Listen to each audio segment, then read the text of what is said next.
Here I am again. Now this time we are going to do a comprehension exercise, probably the worst comprehension exercise in the history of this book, and almost definitely the laziest thing I have ever seen in my entire life. Turn to page 257. What they've done is they've given you a picture and a second picture over here, and they've asked you to use that as a comprehension exercise. They haven't even bothered to find text. That is insane. So we've got this picture of a kitten here. My book is terrible, by the way. And we've got some writing here. She was the cutest thing to her owner 3 months ago. Animals are not toys. Too many are bought on impulse and discarded like garbage. Well, they're cats. Cats are garbage. Once the novelty wears off, sadly, most of them end up with us. We take care of over 1,000 unwanted animals every month. I'm assuming this is not written by a kebab shop. Of that, only about 50 find new homes through our adoption scheme. We need your help. If you or anyone you know are looking for a new pet, please consider our animals. They deserve a second chance. Adopt a cat from the SPCA. Or not, who cares? So basically it's cats have been abandoned. It's terrible. Please don't abandon your cat. And this is true. In England especially, we are a nation of animal lovers. There was this brilliant advert on the TV where they actually bothered to make a proper advert, not just a picture of a kitten, where they had this dog out in the streets in London, and they were all stroking the dog, and everyone was coming, oh, such a lovely dog, and they're all stroking the dog, and the dog's sitting there loving all the attention. And as the camera moves back, behind the dog is a homeless man wallowing in his nothingness, just sitting there looking at the dog and going, I have no life. And that was a very clever advert. It took our perception of the way we treat animals, which is very good. We're very nice to animals. We're not so nice to each other. And that was a very clever advert. This is not a clever advert. Then we've got another one. There is more. This one's the dumbest advert I've ever seen. Rick the rat took some drugs one day. The police were quick and arrested Rick and took that rat away. It doesn't even rhyme properly. It's a poem that doesn't even work.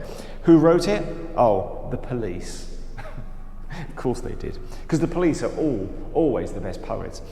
So what we've got a picture of a rat, and it's Rick the rat, but he's holding a handbag and he's stooped over like an old woman. So I don't know what they're trying to sort of get with this. I don't know if it's meant to be an old woman.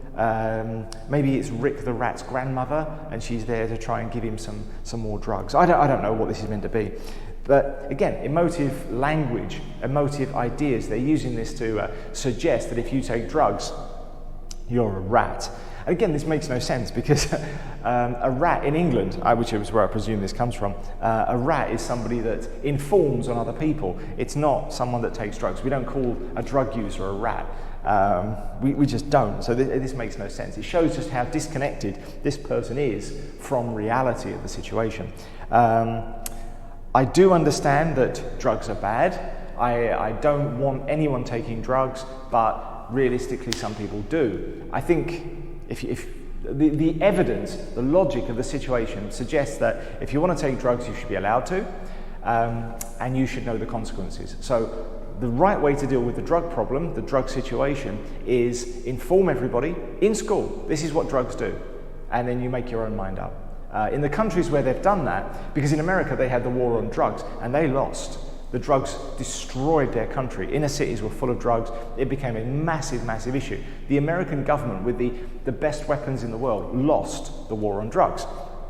Some countries didn't fight the war on drugs. Countries like Portugal, they said, you know what, drugs are all legal. We're not going to arrest anybody for having drugs. If you use drugs, you're a victim, you're not the perpetrator of a crime. And they treated everybody with respect. So drug users could go to special places where they could get clean needles. Because drugs were legalized, selling them became much easier, which means they weren't cut with bad chemicals, so the drugs were cleaner, and the drug problem went away. The drug users in that country were incredibly small. There was only a tiny number of people doing it, very few drug overdoses, very few deaths, and all the problems went away because they let people make their own minds up. And most people have common sense. And that's a common sense approach where we take emotion out of the argument, throw it away, and we do things logically, and look what happens. Everything works. So there's questions here. 1 through 8 relate to the kitten picture, and 9 through 15 relate to the rat picture. Now in Google Class, if you look carefully, you'll see a question. I want you to fill in those answers there and submit them to me, and that's your job for today. Thank you very much, and I will see you when I get back.